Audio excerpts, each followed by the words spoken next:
Jadi dokter, ini nih sering sekali ya dok ya kasus low back pain atau sakit pinggang atau encok ini. Nah ini apa sih dokter penyebabnya ya LBP ini dok? Kalau LBP sendiri sebenarnya sebagian besar penyebabnya itu muskuloskeletal, jadi masalah di otot, tulang, sendi dan lain-lain. Sedangkan sebagian kecilnya itu memang bersumber di syaraf tulang belakangnya.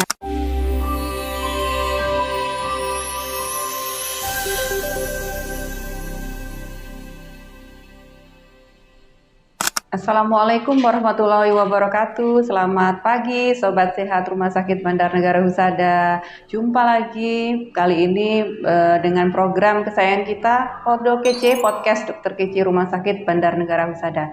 Pada pagi hari ini kita sudah kedatangan tamu spesial, ada dokter spesialis neurologi Rumah Sakit Bandar Negara Husada. Beliau adalah Dr. Nova Lestari, spesialis neurologi. Silakan disapa dokter, Sobat Sehat Rumah Sakit Bandar Negara Husada. Assalamualaikum warahmatullahi wabarakatuh. Selamat pagi Sobat Sehat semua. Perkenalkan saya Dr. Nova Lestari. Saya adalah spesialis syaraf yang bertugas di RSUD ini. Baik, Sobat Sehat Rumah Sakit Bandar Negara Husada, mungkin kita mulai saja ya. Pada pagi hari ini kita akan mengambil tema terkait low back pain atau nyeri pinggang, atau mungkin masyarakat sering menyebut dengan nama encok ya. Jadi dokter, ini nih sering sekali ya dok ya kasus low back pain atau sakit pinggang atau encok ini. Apa sih sebenarnya dokter low back pain ini? Oke, sebelum kita bahas lebih jauh, pertama-tama kita tahu dulu tuh ya memang LBP itu apa. Jadi kalau di bahasa Indonesia kan LBP itu kan low back pain, artinya nyeri punggung bawah. Jadi semua sensasi nyeri yang dirasakan di daerah pinggang. Daerah pinggang itu dari tulang rusuk ke bawah sampai di atas bokong itu area pinggang. Itu dinamakan LBP. Sensasi nyerinya bisa berupa nyeri berdenyut, pegal, kemeng, kadang-kadang orang bilangnya kemeng, kesemutan, rasa panas. Itu semua sensasi nyeri yang bisa dirasakan pada LBP. Dan LBP ini bisa disertai dengan penjalaran ke kaki atau tanpa penjalaran, seperti itu. Ya, jadi ini mungkin hampir semua kita pernah ya ngerasain ini ya dokter ya. Nah ini apa sih dokter penyebabnya ya LBP ini dok? Kalau LBP sendiri sebenarnya sebagian besar penyebabnya itu muskuloskeletal, jadi masalah di otot, tulang, sendi dan lain-lain. Sedangkan sebagian kecilnya itu memang bersumber di syaraf tulang belakangnya, seperti itu. Jadi kalau muskuloskeletal itu contohnya pasien-pasien usia tua yang mengalami pengapuran atau osteoartritis di daerah tulang belakangnya atau disebut sebagai spondylosis biasanya kalau kita ronsen. Itu yang paling sering menjadi penyebab pada LBP pada orang-orang tua. Atau bisa juga misalnya atlet yang mengalami cedera otot. Nah itu kan masalah di ototnya, itu bisa juga menyebabkan LBP. Kemudian ada juga pasien-pasien yang misalnya sering dibilang pasien itu syaraf kejepit, seperti itu ya kan? Ya, syaraf kejepit itu, kalau syaraf kejepit itu sebenarnya juga awal mulanya tuh permasalahan di sendi. Jadi bantalan sendinya itu keluar dari cincin sendinya itu sehingga menekan syaraf. Jadi sebenarnya masalah awalnya itu di sendi yang kemudian menimbulkan komplikasi di syaraf, seperti itu. Itu udah komplikasi lagi kalau sudah syaraf kejepit. Nah itu contoh dari sebagian besar penyebab ya. Kalau yang sebagian kecilnya lagi yang murni di syarafnya itu yang bisa kita temui itu misalnya tumor sumsum tulang belakang. Nah itu memang murni masalahnya di syarafnya. Atau misalnya peradangan di sumsum tulang belakang atau biasa disebut di medis itu namanya mielitis. Itu juga memang murni di persyarafannya gitu. Jadi tidak ada masalah di muskuloskeletalnya seperti itu. Nah mungkin itu tadi saya tangkap ada 3 ya, dari mungkin atlet, kemudian orang yang memang sudah berusia dan punya resiko tinggi ya, dan tadi itu mungkin karena ada penyakit seperti tumor. Tapi yang sering terjadi nih dok, kita misalkan bangun tidur aja dok, kalau bangun tidur nggak tepat posisinya bisa menyebabkan LBP ini, Dok? Bisa, sangat bisa. Karena memang sebagian besar tadi, karena penyebab sebagian besar adalah muskuloskeletal, biasanya kalau aktivitas itu menyebabkan aktivitas yang salah atau pergerakan yang salah itu akan menyebabkan LBP. Jadi kontraksi di ototnya itu. Jadi istilahnya tuh salah urat ya, kayak gitu kalau orang awam bilangnya. Ini kan yang sering ya, Dok ya. Iya, jadi benar. kadang-kadang kita perasaan nggak ngapa-ngapain tapi tiba-tiba ada gejala seperti ketarik bahasanya itu ya, kayak gitu. Jadi mungkin tadi karena ada berbagai posisi yang kadang tidak kita sadari, ternyata juga bisa menyebabkan LBP ya, Dok ya. Jadi memang harus hati-hati sekali ya, Dok ya. Kemudian dokter, faktor resikonya apa, dokter, dari LBP ini?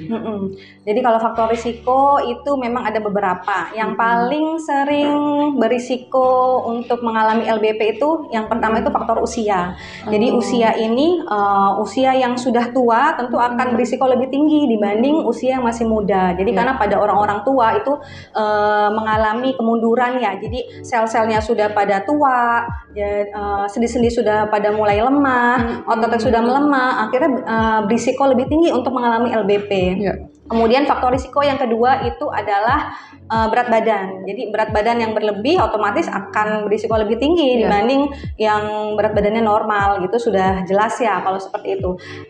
Kemudian juga ada merokok. Nah, merokok ini banyak orang belum tahu. Jadi pada orang-orang yang merokok itu akan otot-otot, sendi, tulang itu suplai oksigen ke arah situ akan mengalami penurunan. Nah, itu menyebabkan si otot, tulang atau sendi itu pun akan lebih cepat mengalami kelemahan, yang itu juga menjadi faktor risiko dari LBP.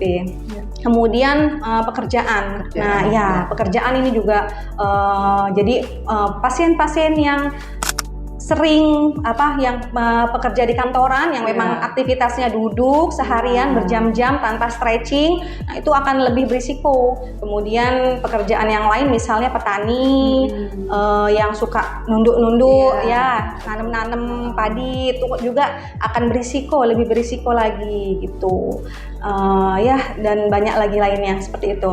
Ya, itu jadi faktor resiko mungkin kalau kita usia muda, jadi faktor risikonya ke arah jenis pekerjaan ya. Iya, benar. Jadi, kalau mayoritas memang kita banyak duduk. Nah, ini kayaknya sekilas ya, Dok, saya juga merasakannya. Jadi saya pikir sudah mulai evaluasi ya, kalau kebanyakan duduk mulai nanti ngilu di pinggang dan mungkin kata orang juga kurang minum dan sebagainya. Itu pencetus juga ya, Dok ya. Iya, benar. Nah, kemudian pola hidup tadi sudah disampaikan, rokok ya. Ya, jadi sobat sehat, rokok ini ternyata impact-nya banyak sekali ya, impact yang negatif.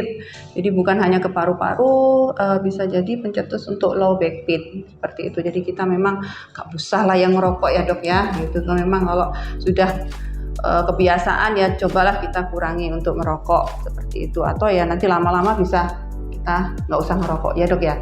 Baik, kemudian untuk penanganan atau tata laksananya, bagaimana kalau kita merasakan nyeri tadi seperti yang dokter sampaikan tadi, bagaimana kita menanganinya, penanganan awal, kemudian kapan kita harus ke dokter seperti itu, Dok?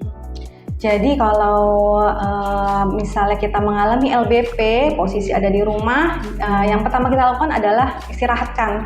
Jadi bagian yang terkena itu kita istirahatkan.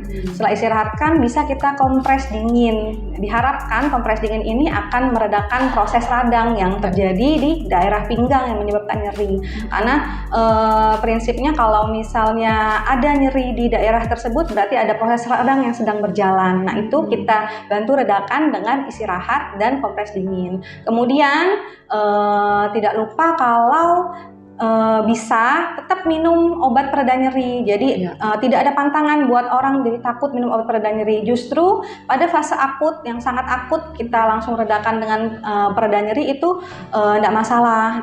Asalkan obat-obatnya memang obat-obat yang dijual bebas di warung seperti paracetamol, ibuprofen, asamifenamat itu masih aman. Seperti itu. Nah, kalau kita sudah melakukan penanganan awal kemudian nyerinya masih berlanjut. Nyeri masih berlanjut, nah baru bisa kita periksa periksakan ke dokter. Berarti memang harus ada evaluasi lebih lanjut seperti itu. Iya, jadi tadi sudah dijelaskan oleh Dokter Nova ya, Sobat Sehat, kalau kita merasakan gejala tersebut, nyeri pinggang atau yang disebut low back pain tadi, kita coba istirahat dulu, kemudian terapi dengan kompres air dingin ya, bukan Iya, air hangat benar. ya dok? Iya. Air dingin ya Sobat Sehat. Kemudian kita coba minum dengan pereda nyeri yang tersedia di toko obat ataupun apotek yang memang bebas, dijual bebas atau tanpa resep dokter boleh. Jadi untuk penanganan pertama, kalau memang berlanjut, jadi Sobat Sehat bisa ke fasilitas pelayanan kesehatan untuk menemui dokter. Terlebih lagi mungkin lebih ke spesialis saraf ya dok ya. Iya, benar. Spesialis saraf akan lebih bisa memberikan solusi, nanti mengevaluasi seperti apa treatmentnya. Mungkin seperti itu ya Sobat Sehat Rumah Sakit Bandar Negara Husada, tata laksana awal dan kapan kita harus ke fasilitas pelayanan kesehatan. Kemudian nih yang terakhir nih dokter, jadi apa pesannya atau apa yang bisa kita waspadai, artinya ada sesuatu yang memang menjadi poin penting dari kondisi low back pain ini, dokter. Jadi tadi kan kita sempat bahas kalau ada penanganan awal ya, tapi ada juga LBP yang begitu kita kena LBP semacam itu wajib langsung periksa ke dokter gitu. Yang pertama, bila LBP itu disertai dengan kelemahan tungkai, jadi bukan cuma nyeri pinggang, tapi juga tungkai tidak berasa kebas atau ada kelemahan, itu harus langsung periksa. Kemudian bila LBP-nya disebabkan oleh trauma itu seperti misalnya jatuh terduduk atau misalnya kita kecelakaan terus terbanting tulang belakangnya, itu juga wajib langsung periksa ke dokter untuk evaluasi awal seperti itu. Terus bila LBP ini disertai dengan penurunan berat badan yang tidak jelas, misalnya pasien ini tidak ada melakukan diet atau apa, tapi pasien ini mengalami LBP dan juga penurunan berat badan yang lumayan signifikan seperti itu. Nah, itu kita juga akan curiga ke arah tumor atau ke arah TB tulang, bisa seperti itu. Bisa juga kalau LBP-nya disertai dengan demam. Demam itu bukan cuma sumbang-sumbang ya. Jadi demam yang memang diukur suhunya di atas 37,5 itu memang berarti memang sedang ada proses radang yang ada di badan, dan itu harus langsung diperiksa oleh dokter seperti itu. Jadi itu poin pentingnya ya Sobat Sehat Rumah Sakit Bandar Negara Husada, mungkin itu yang perlu sangat kita waspadai. Jadi kita jangan meremehkan ya dok ya, low back pain ini mungkin udahlah diurut aja, minum obat sudah, ternyata sakitnya nambah nyeri tapi kita tidak segera ke dokter, itu juga kita jangan seperti itu ya. Jadi kita memang harus aware atau kita harus waspada dengan low back pain ini. Jadi sudah kita dengar bersama pesan-pesan dari Dokter Nova, kapan kita harus segera memeriksakan ke fasilitas pelayanan kesehatan khususnya ke dokter dan dokter spesialis saraf ya dok. Nah mungkin Sobat Sehat Rumah Sakit Bandar Negara sudah perlu mengetahui bahwa di Rumah Sakit Bandar Negara Husada juga bisa melayani konsultasi spesialis neurologi. Nanti ada dengan Dokter Nova Lestari, kita akan bisa mendapatkan layanan tersebut setiap hari ya. Jadi kalau ada memang mengalami gejala-gejala tersebut, silahkan datang untuk berkonsultasi ke Rumah Sakit Bandar Negara Husada dengan Dr. Nova Lestari, spesialis neurologi. Mungkin itu saja bincang-bincang kita pada pagi hari ini, dokter. Terima kasih banyak Dr. Nova. Pengetahuannya luar biasa sekali. Mudah-mudahan bermanfaat untuk kita semua. Saya sebagai host undur diri. Kita akan berjumpa lagi di episode-episode selanjutnya yang lebih menarik. Terima kasih banyak. Sampai jumpa kembali. Assalamualaikum warahmatullahi wabarakatuh.